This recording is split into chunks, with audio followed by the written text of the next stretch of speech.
On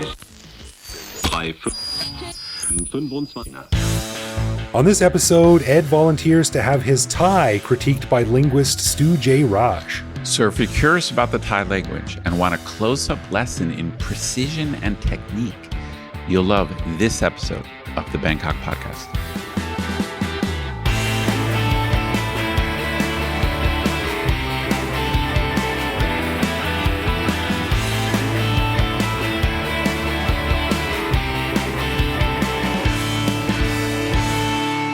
Sawadee krap, and welcome to the Bangkok Podcast. My name is Greg Jorgensen, a Canadian who came to Thailand in 2001 after a game of truth or dare in college went horribly wrong. Horribly wrong or right? Come on. Ooh, deep.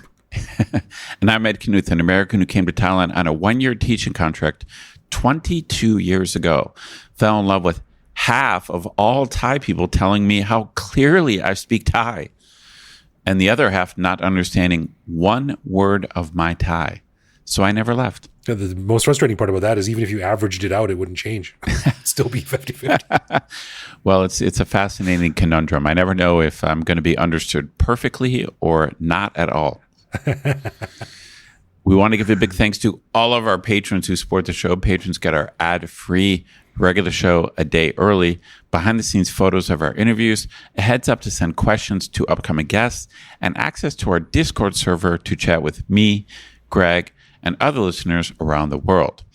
But best of all, patrons also get an unscripted, uncensored bonus episode every week where we riff on current events and Bangkok topics.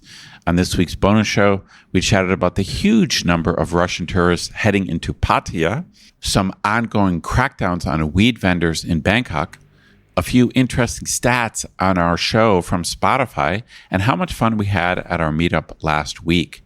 Thanks to everyone who came down to Talat Noi. It was a hell of a night, and we really enjoyed it. Special thanks to Ans for the nice gift, Move Me for providing the electric tuk-tuk transportation, and Ban Rim Nam for the awesome venue and great service. To learn how to become a patron, click the support button at the top of our website. That really was a fun night. We have a cool group of listeners, we do. No doubt.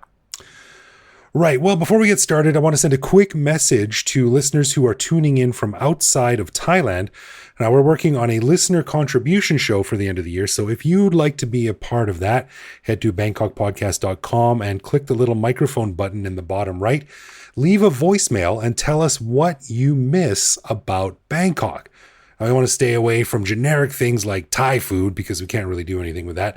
But if there's a particular facet or place or experience that you can't wait to have again, send us a voicemail and we will use it on that upcoming show.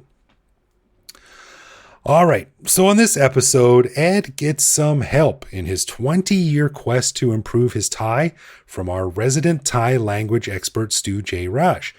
So for this lesson, Ed recorded a quick conversation in Thai that Stu will go through and critique, offering his advice in the aim to help us all understand the mysteries of Thai a little bit better.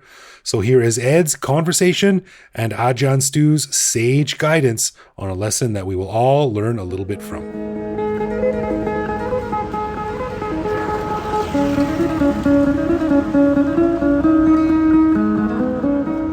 Stu, very good to see you. In the past, Greg has been the one doing classes and interviewing you, so I'm glad I finally had the chance to see you, not literally face-to-face, but video-wise, technologically face-to-face. So thanks for doing this for me and for the show. No, I'm stoked. I've been waiting to do this for a long time. Not just for the Thai, but just to meet you, Greg. Ed. Called you Greg. That's all right. That's all right. So the idea for this show is to actually give me a Thai lesson. So thank you not just for coming on the show, but working in your professional sphere. This is something that normally someone would have to pay for, but Stu has been gracious enough to essentially give me a free lesson.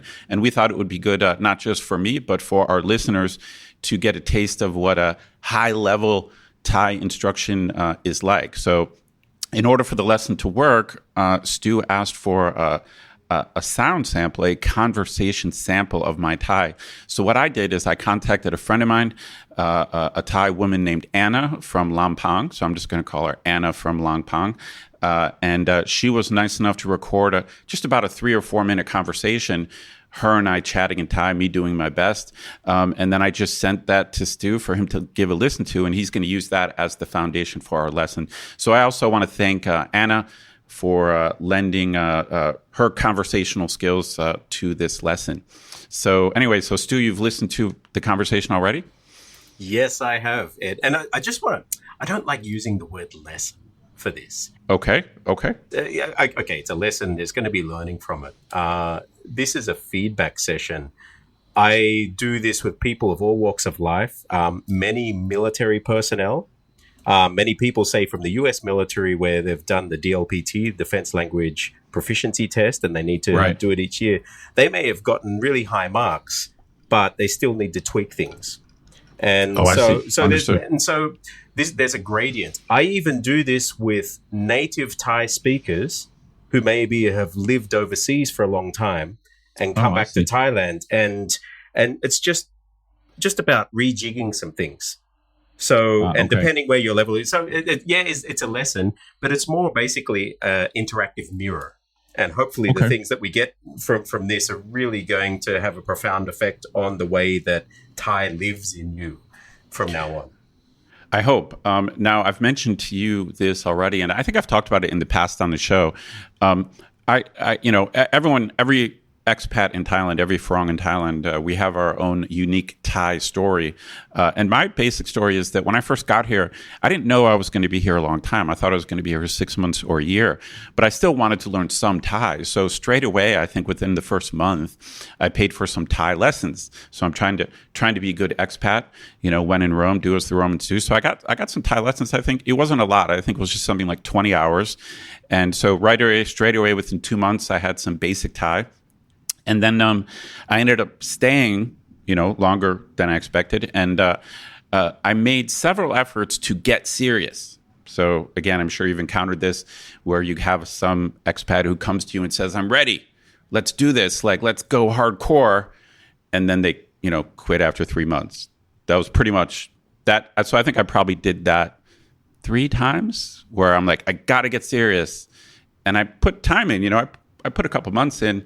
But I could never be consistent and stick with it. And one of the barriers in my case was I fell for one of my Thai teachers. I know it's kind of a cliche, but my wife, now ex-wife, we were married for 12 years, but she was actually one of my Thai teachers.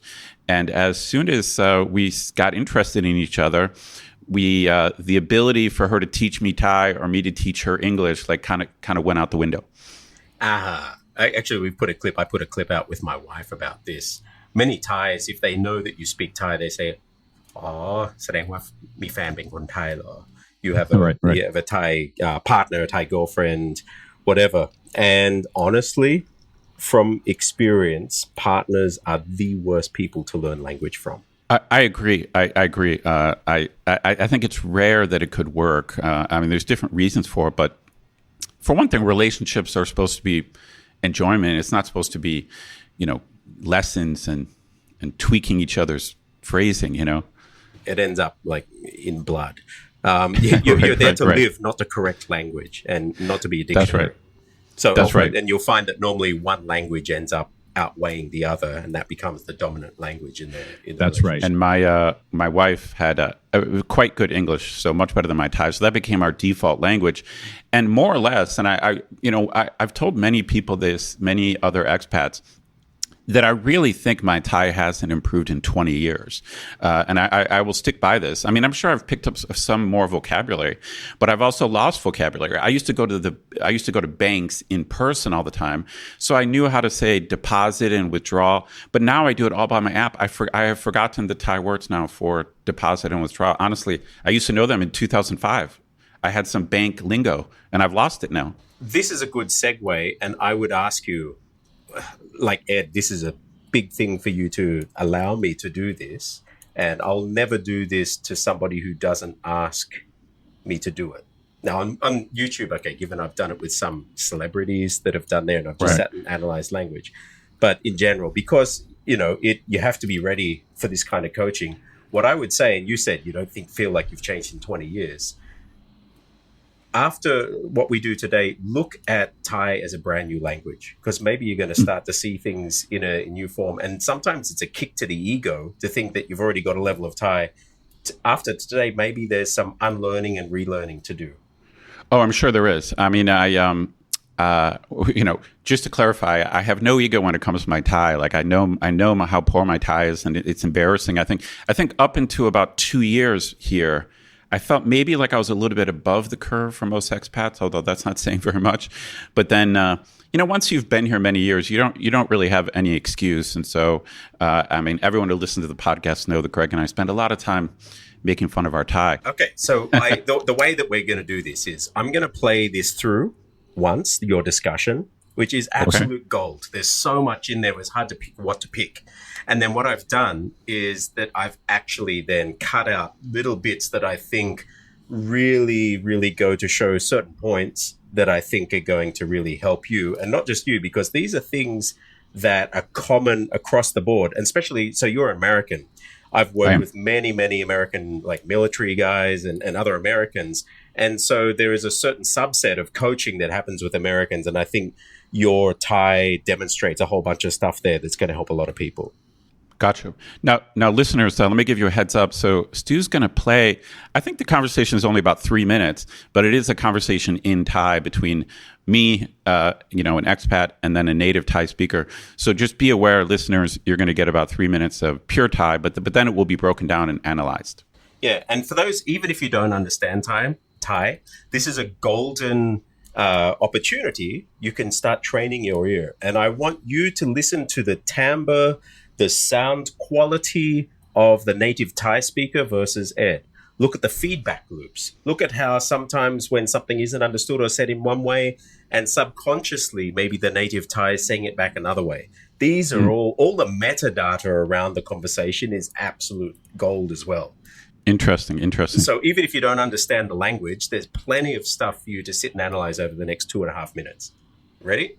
สวัสดีค่ะ ครับคุณชื่ออะไรนะครับ ชื่อแอนนาค่ะ แอนนาเหรอแอนนาจากจังหวัดอะไรนะครับ มาจากเชียงใหม่ค่ะ มาจากเชียงใหม่เหรอ ใช่ พ่อแม่อยู่เชียงใหม่เหรอ พ่อแม่อยู่จังหวัดอื่น พ่อแม่อยู่ลำปาง พ่อแม่อยู่ลำปางเหรอ ใช่ คุณอยู่ไหนนะครับอยู่เชียงรายอยู่เชียงใหม่เหรอ แต่ว่าตอนนี้อยู่เชียงราย เชียงรายทำไมไปเชียงราย ไปเยี่ยมญาติ เหรอ ใช่มาเยี่ยมญาติที่เชียงรายญาติอยู่เชียงราย แอนนามีพี่สาวไหม มีพี่สาว2 คน พี่สาว2 คนเหรอ ใช่ ชื่ออะไรนะครับ ชื่อซินดี้และลิซ่า ซินดี้เหรอซินดี้อายุเท่าไหร่นะครับ ซินดี้จะ30แล้วจะอายุ30 แล้วเหรอ และลิซ่า และ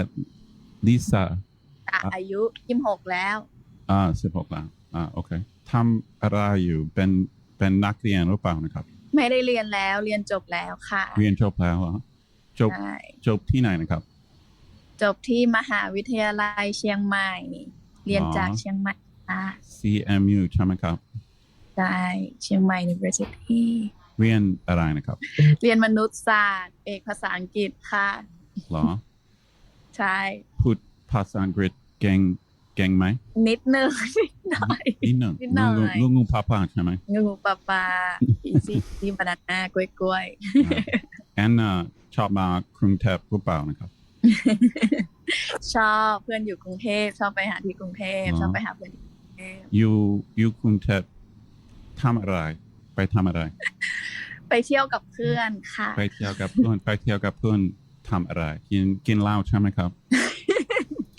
ใช่ไหม เขาเรียกว่าไปใช่ ไปคาราโอเกะใช่ไหมครับชอบคาราโอเกะใช่ไหม ชอบเพราะว่าเพื่อนร้องเพลงเพราะชอบฟังเพื่อนร้องเพลง หรอชอบกินมีเพื่อนคนหนึ่งไม่ชอบร้องเพลงด้วยแต่ว่าไปด้วยกันเข้าใจชอบกินเหล้าใช่ไหมครับ กินเหล้าไม่เก่งค่ะ กินเหล้าไม่เก่งไม่เป็นไร And that's it. Man, It's just painful hearing. I mean, I don't like hearing my voice in English, so hearing me speak Thai, that alone is painful. No, like there's gold in them, there gills. It was really, really good, and there's some super important lessons there. And I just realized that because I basically tried to edit it to pull some of the dead air out because we knew this was going to air, and I missed the most important part from you was your sawati. But really? I've got it also though as the first example. So let's go through little block by block. Okay. And we'll attack it from there. And I'm going to mention the good stuff you do too. There's a lot of good stuff in there. Thank you.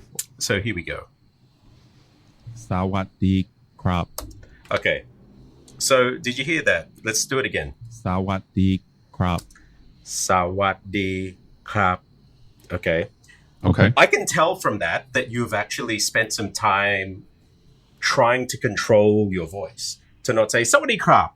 Hi, how are you? Sawadee krap, sawadee. So there, but sawadee, sawadee, sawadee. What I can hear though, and this is going to be, I guess, the take home from today, the glottis. The glottis is everything. So can you do this for me now? Because this is going to have bearing in almost everything that we talk about. Can you say like a British person? Wa'a. Wa'a. That's hard. Wa'a. Wa'a. Yeah, can you feel your throat close there? Wa'a. Wa'a. Oh yeah, at the end. It's right. It's right down deep. Now, for a lot of Americans, this glottal stop is not intuitive. If you're talking about the Brits, it's quite natural. And there are different degrees of it for people from the UK. Wa'a. Wa'a. Now, the general rule is in Thai, and this is going back thousands of years or hundreds of years and thousands of years for Southern Chinese languages, the throat is closed. The throat closes like that. It's called a glottal stop. Wa at the end of every syllable. And in many, it's closed at the beginning. Okay? Oh, wow. Okay. And the general rule is when your throat closes, that wherever your mouth is hitting. So, for example, if you've got a P at the end, your throat closes when your lips hit. So it's not krap. You'll never puff it out. You're going to have this glottal stop as soon as your lips hit. Krap. Krap. Krap. Okay. Krap. Okay. Okay. And this is actually where tones come from. So have a listen to this. Sawatdee krap. Now, you've done that well. Sawadee krap. Sawadee. But sawadee. I can hear your throat isn't closing at the end of sawat. It's just pushing through. Sawat. So try this. Do this glottal stop at the end. Sawat. Sawat. What? Now go down on the what. Sawat. Sawat. D. Sawat. D is a little bit higher. Sawat. D. Sawat. D. No, not D, but D. D. Sawat. D. Sawat. D. Krap. Sawat. D. Krap. Perfect. Now, so your throat locking down there. Start getting used to this glottal control. Now, your original sawadee wasn't too bad, just a little bit with the tones. And again, we'll look at tones in a minute. Tones aren't just pitch. It's this throat movement. So have a listen to this. สวัสดีค่ะ Now, one thing I want you to see about hers, and this is what a lot of Thais will deny, especially female Thai, originally in Thai. Now, you'll notice, if you know how to write Thai, we have kor kai and kor kwat. Now, kor kwat is a obsolete letter, and we have kor kon and kor kwai. So originally, these kor kwat was this, right? Okay. It wasn't an English K. And then you have kor kwai. Kor kwai was a little bit harder, but not as hard as the English K. Now, what happens is the modern standard Thai, your K sound is actually pretty much somewhere in between. It's like a gradient between like Lochness or the German and the K. So instead of ka with a lot of Falang might say, you listen to hers. Hers is like ha, ha, ha. But this is very female. สวัสดีค่ะ Could you hear that? สวัสดีค่ะ Well, there's some. It's like Breath or something, like a roughness in her throat or something. สวัสดีค่ะ Ha, ha. Ha, ha, ha, ha. Right. There's a little bit of like roughness or. Now, Thais will deny it till they're blue in the face. No, we don't. We say k. but actually the natural throat muscles are going to do erring more to a than a k. So interesting. Okay. For a guy, you get a little bit more k, but you're still in the area of k. It's softer. Okay, so that's something to take away for your K's in Thai. Give it more k. ดีค่ะ คุณชื่ออะไรนะครับ Okay, cool. Now your this is something that we mentioned online in the past, but we really need to get this It's almost like a French that you're doing in the front. We need to push it back. So ooh. It's getting better. So if that's your mouth here, So you mean not coon. right? It's listen to the difference between this is in the front, up the back. Oh wow. Right? Okay. So we need to really model these because they make a difference to native Thais. Okay. Yes, I remember this comes from one of your previous lessons. And so now I'm familiar with it because I've heard you say this before. But when I heard you say it the first time, I had no idea. Like I thought it was just an O sound. That's what I thought it was supposed to be. Yeah, so they don't just translate across languages. Sounds that we interchange. I say can't, you say can't. You can't have those same shifts between Thai. And so just doesn't exist in Thai. It's and so it's going to be a tell foreigner here, and so you will always then get the foreigner wall being put up. Sure. So try say this. Kun. Much better. Kun. Okay. Kun. And your K is really nice there. Okay, so that's just something like placement of vowels is everything. People will misunderstand you because of misplacement of vowels over tones being out. Vowels actually trump tones. I've heard you say this before, and this was a shock to me. So I just listeners, I want to make sure you understood what he said there, because foreigners, we tend to get obsessed with tones because they're literally foreign for us, and at least in my case, I know I'm bad at them. But this Stu's point about vowel pronunciation is very well taken, because I really didn't know that. I just didn't know that. Yeah, it's vowels are a review thing, and because tones are actually throat positions, you can mechanically work on the tones just with throat positions. The actual pitch contours aren't as important. They're more of a byproduct as if you're doing the other stuff right with your throat. But the vowels are actually the color of the syllable. And so, if you're expecting to see red and someone throws green at you, right. That's basically an analogy of how native Thais are hearing it. Okay, this is helpful. So let's go. And law. Okay. This is the beginning of our journey of laws. Now, what happens when we come in to learn a language?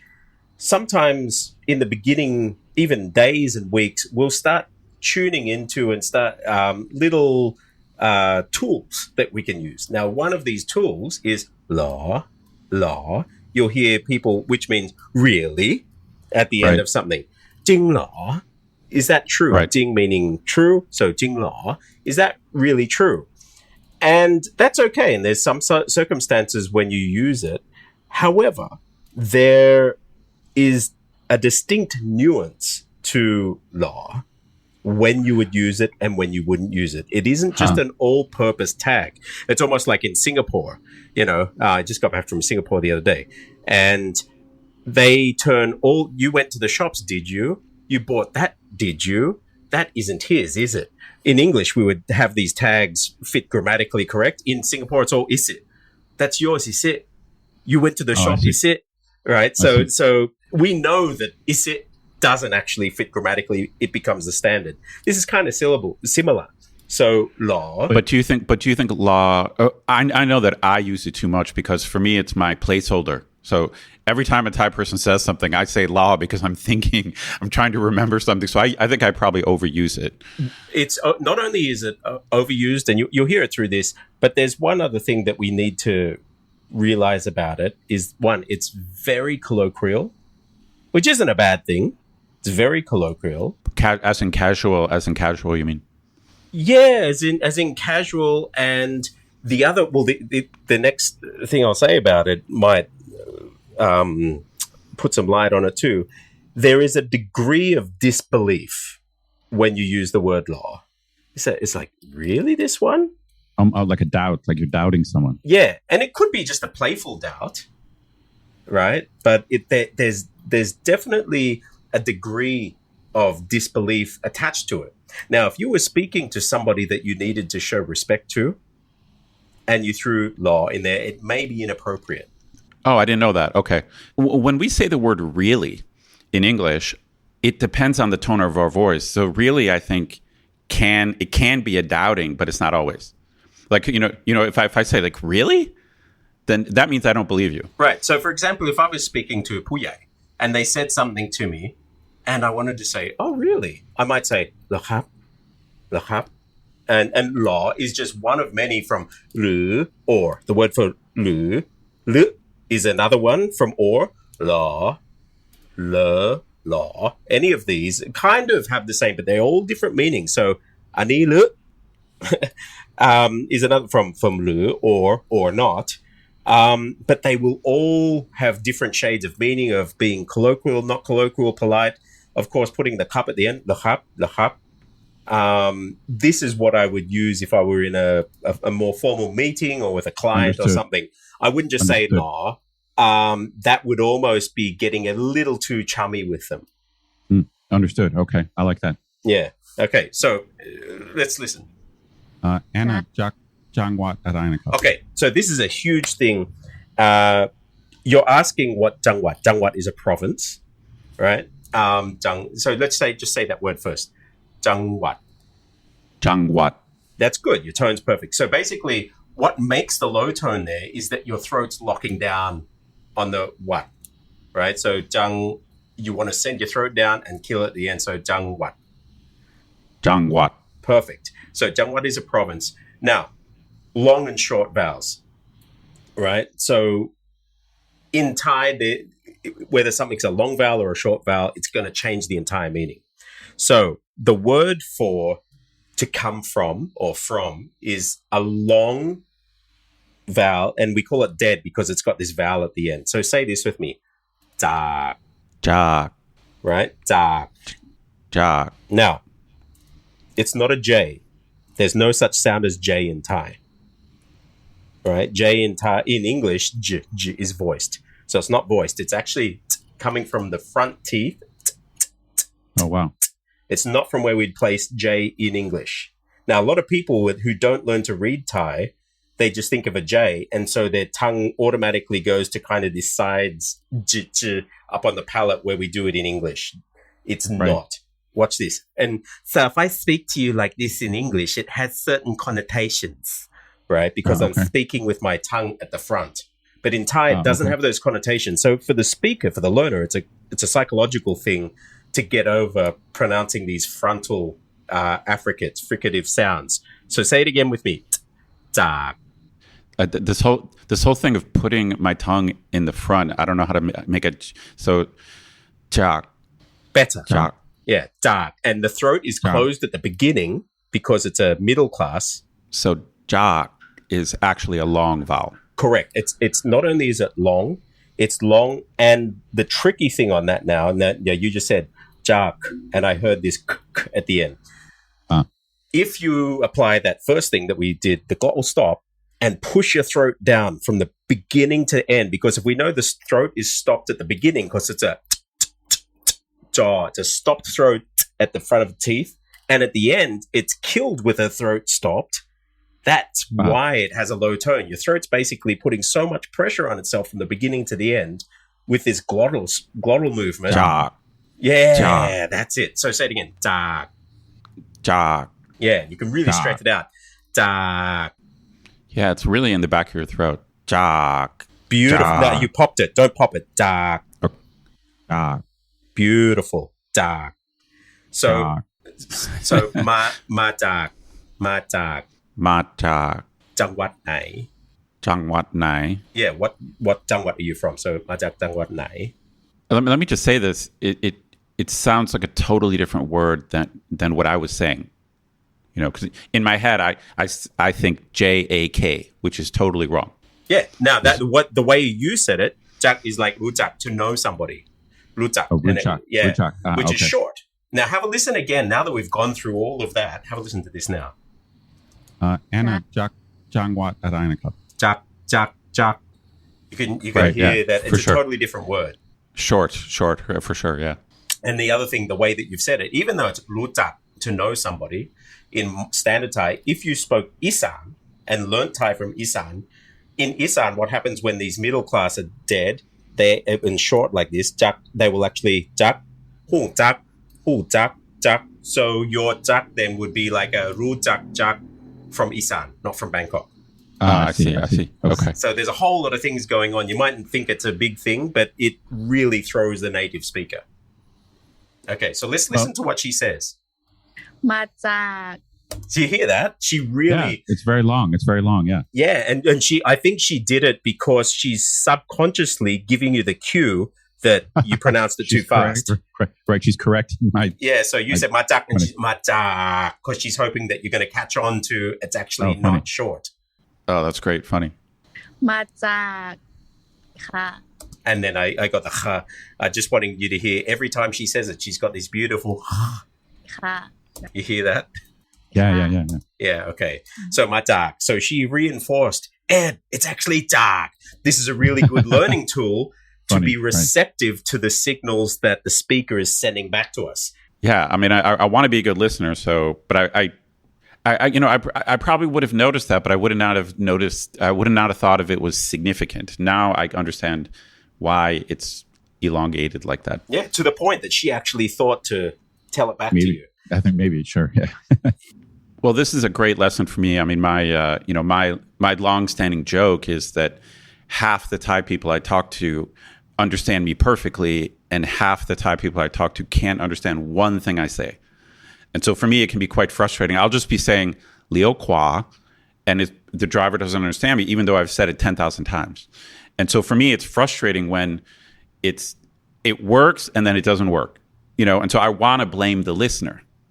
That's what I want to do because it worked. It worked half the time. So if it worked half the time, it can't be that bad. And you actually said that quite well.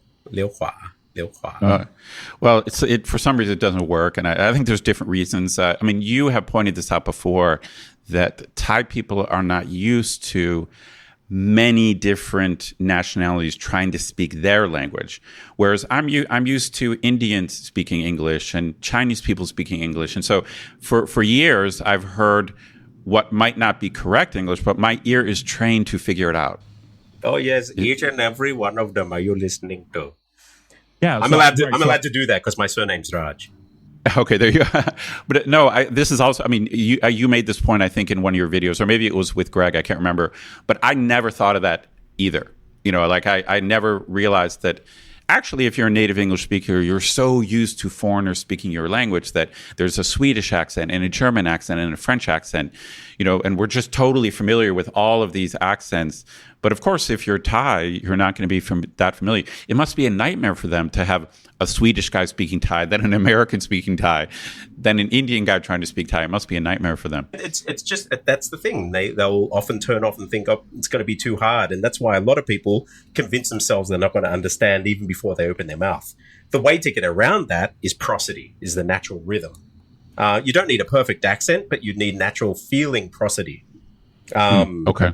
So with prosody is the rhythm in speaking the language. So if I said to you, I want to go to the shops to eat something, I said that in an Australian accent. So the accent on each word was Aussie, but the prosody is way off.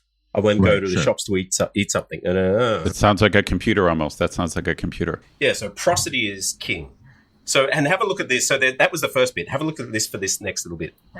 พ่อแม่อยู่เชียงใหม่เหรอ? อยู่เชียงใหม่เหรอ?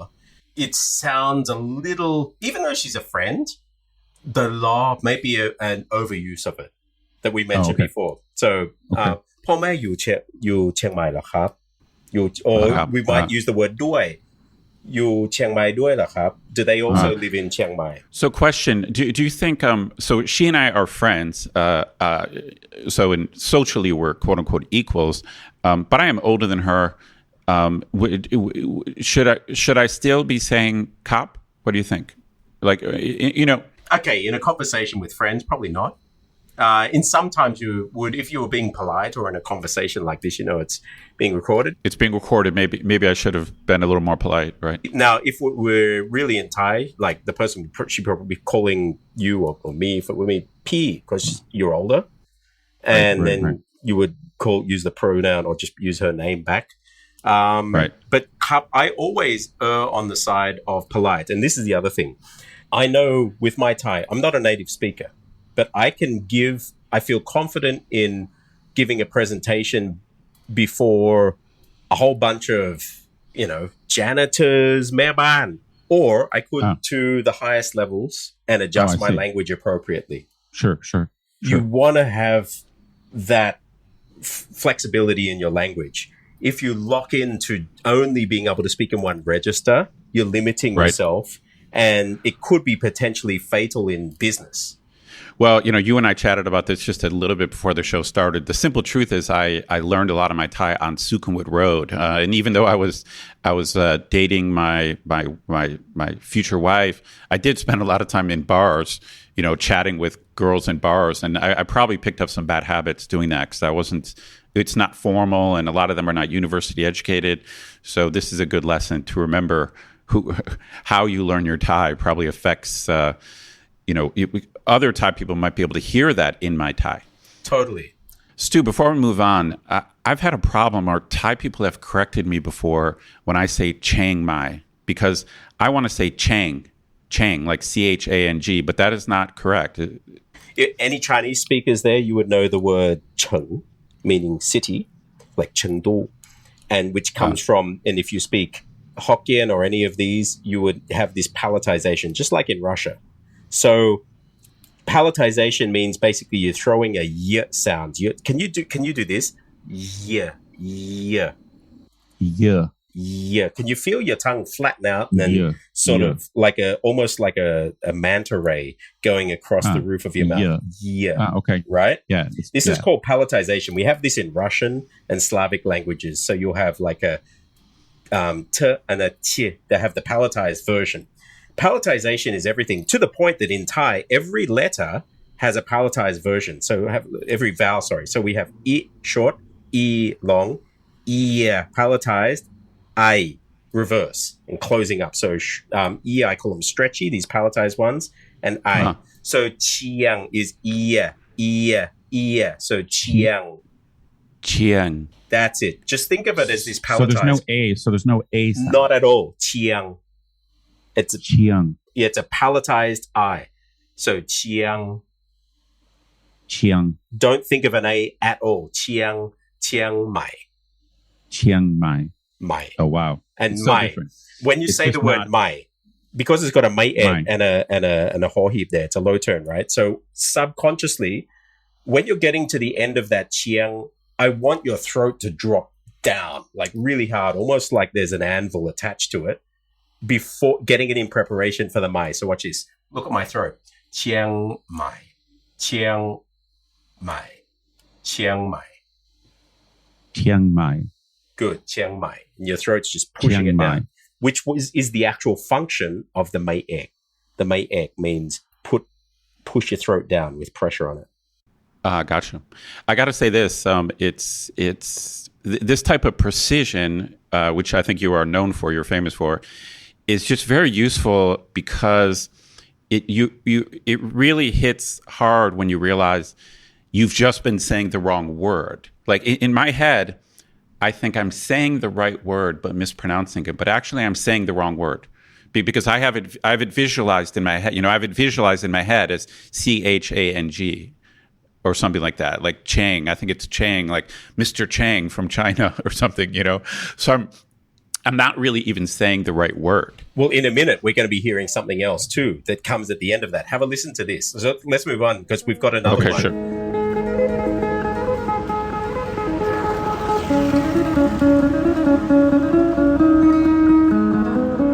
right, we'll end part 1 there. Part 2's coming next week. But man, that was super interesting. And I gotta say, kudos to you, man, for volunteering to do that, because that is it takes balls. It's embarrassing. It's embarrassing. It is, and not just because of you, but for anyone doing a live reading or a language lesson or whatever in a non-native language. It's scary, man. I mean, this is a bit of a tangent, but it reminds me of stuff like how you could be a very smart, super well-educated person, and then someone asks you to sing karaoke. Right. And then you just make an ass out of yourself. That's how languages are. You know, I had way back in the day, this is one of my first students I became friends with. Very smart Thai woman. I think she's the first Thai woman to ever get a PhD in political science in the United States ever. But I remember her telling me that she spent a year practicing the TH sound. Th. Really? Th. Because Thai people, like, there's no TH sound in Thai. And it's such an odd thing, because here's such a smart, young, well-educated person. And then she said she was sitting in front of the mirror going like, the. Wow. And this is how I feel when I practice Thai. It's just like, it just brings you down. It's very humbling. It's very humbling, huh? Isn't it humbling? It is, man. And like, you know, on a previous episode, I think last season, we had a guest from You Too Can Learn Thai podcast. And she asked me to come on her podcast and do it in Thai. And I did it like by myself. I did a couple of tests. Damn. And I was like, I wrote her back. I'm like, I'm sorry. I'm not willing to do that. It would be terrible. It would be a disaster. Oh yeah. No. Yeah. No. Yeah. So, So, man, I mean, that was really interesting and great lessons by Stu. So thanks to you for being brave, and thanks to Stu for coming on and, gently providing constructive criticism that we can all probably benefit from. Well, I must point out that the conversation that I had with my friend was a conversation that I've had many times, because it's the conversation of me meeting someone in a bar. Okay. So I have had that conversation many times. But no, Stu, as always, we are in awe of your general language knowledge, but your particular Thai knowledge we wish we had. Anyway, it's funny because when it comes to our listeners, I don't want to depress them and think that Thai is like so super hard they're never going to figure it out. I want to be inspiring, but I think we also have to be realistic, right? Yeah, I agree, and it's a hard pill to swallow. That it's going to take maybe a lot more time and work than you imagine it will when you start. Like spending a year in front of a mirror going the. I mean, I think a lot depends on what language you're coming from. I think if you're coming from a non-tonal language, then I think it's going to take some time to get a hold of. But everyone's different. Everyone's got different talents. I'm not going to speak for you. I'm just going to say for me, my talent is not languages. So maybe our listeners out there are more talented than I am. But whatever. I mean, as long as you got, if you can figure out 20 or 30 words and get the tone close, that's usually Thai people are nice enough that's going to be passable. Pat you on the head. What a nice idiot. That's right. That's right. My crowning achievement in linguistics has been in high school. I had a friend named Colleen from South Africa, and she taught me how to say the word MXOSA. And I can't even remember what it means anymore. I've forgotten. What? And it's pronounced Oja. What? In some African language? Is that what you're saying? I think it's Swahili. I'm not sure, but it's pronounced Oja, which is really hard to say. Yeah. More power to you. Yay me. All right. Thanks, Stu. Yeah, thanks, Stu. It's great to have you on. All right, so one of the new segments we want to try in this new season is something that we call Would You Rather, where one of us picks two contrasting situations tied to Thailand to debate and choose which one we'd prefer. So, Ed, this week, you're up to bat. Yeah, I'm going to go. Yeah, so since this is kind of a language-themed show we did, I was thinking about this. Your mom was recently here, and she's living in Panama. And I know Panama's got some unique issues, but it made me think about countries like Costa Rica. When it comes to world expats and the debate about the best places for expats to live in the world, Thailand is up there. you and I are Thai files, but Costa Rica's up there. And I was thinking, if we were in Costa Rica, the language would be difficult, but I think much easier than Thai for us. Like, so I might get, okay, I'm just going to throw this out there. I hope this is true. If you and I, if this was the Costa Rican podcast and we had been in Costa Rica, if you and I had been in Costa Rica for 20 years, I'm hoping our Spanish would be pretty fluent. Yeah, I would hope so too. Yeah. Okay. Because it's a Romance language. Okay. So here's my question to you. Would you rather have been an expat in a place where the language was closer to English so that you could more easily adopt the language? Or is there something exotic or the difficulty of Thai or the insulation? You and I have all talked about the bubble of not understanding Thai. There's some advantages to not understanding Thai. But would you rather have been in a place like France or Spain or Italy, presumably where, or maybe even Germany? I know German is a different language, but I mean, probably if we were somewhere in Europe or somewhere with a European language, presumably it would have been easier for us to master the local language. This is a really good one because, on one hand, learning a language closer to your native tongue would allow you to dig deeper into your adopted country and culture. For sure. Understand it better. But if you're going to be learning a new language, there's a certain sense of pride that comes with learning something that's so different.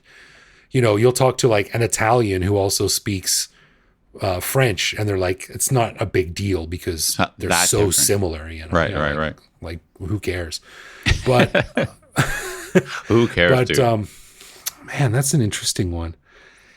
I think I would probably prefer to be in Costa Rica learning Spanish because I'm proud of the Thai that I can read and speak, but just reality is what it is, and I'm never going to get to the level of Thai that I would potentially get to with Spanish, which would allow me to understand the nuance of the culture a bit more.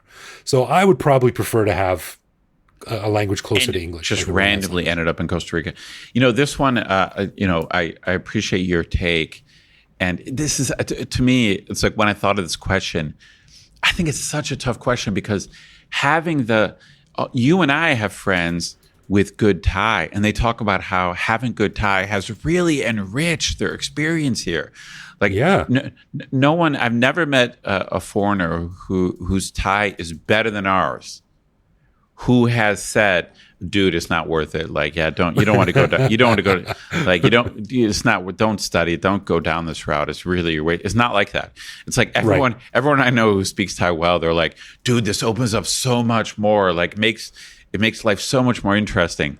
So when I hear that, I think, man, I wish I was in South America. And even if it was Portuguese or something, it's like, it's going to be easier. And it's like not tonal. So my first reaction is very much your reaction that, man, I wish I was just somewhere where the language was a little bit closer to my native language. But the more I think about it, I think I'm going to tilt the other way in that it's just if, and this, of course, is a large if I ever get like fluent or semi-fluent in Thai, I'll just feel like it's such a bigger accomplishment. Like I've unlocked something. Like the bottom line is Thai is so exotic and weird and different with like the different characters and the tones. It's even after 20 years, I'm like, it's weird. It's just weird, right? It's cool looking at a page full of squiggles and being able to make out words. Yeah. Yeah. So which I guess is what a lot of Thai people think about when they look at English too. Of course. Yeah. So, I mean, I do think it's a really close call. And, the bottom line is Spanish would have been so much easier for us and it would have unlocked, we probably would have made more friends and just, we would understand like street signs and not get in so many traffic accidents and things like that. But you know what I mean? It's like, it's a really close call. But I think I kind of like the idea that of having like a local language that is really foreign. Like it's interesting. It's a totally different ballgame. That's a good one. A really good question. I get where you're coming from, and that's cool. But I think I would rather prioritize the understanding the nuance of the culture with my native skills or with my language skills. I'm with you, man. It's a tough call. Yeah, that's a good one. No doubt. Really good one. All right. A final thanks to our patrons who support the show. Patrons get a ton of cool perks and the warm, fuzzy feeling knowing that they're helping support the show. Find out more by clicking support on our website. And connect with us online. We're Bangkok Podcast on social media, bangkokpodcast.com on the web, or simply bangkokpodcast@gmail.com. We love hearing from our listeners and always reply to our messages. Yeah, baby. You can also listen to each episode on YouTube. You can send us a voicemail through our website that will feature on the show, or even reach out to me directly on Twitter, where I am BKK Greg. So thanks for listening, everyone. Take it easy out there, and we will see you back here next week. For sure.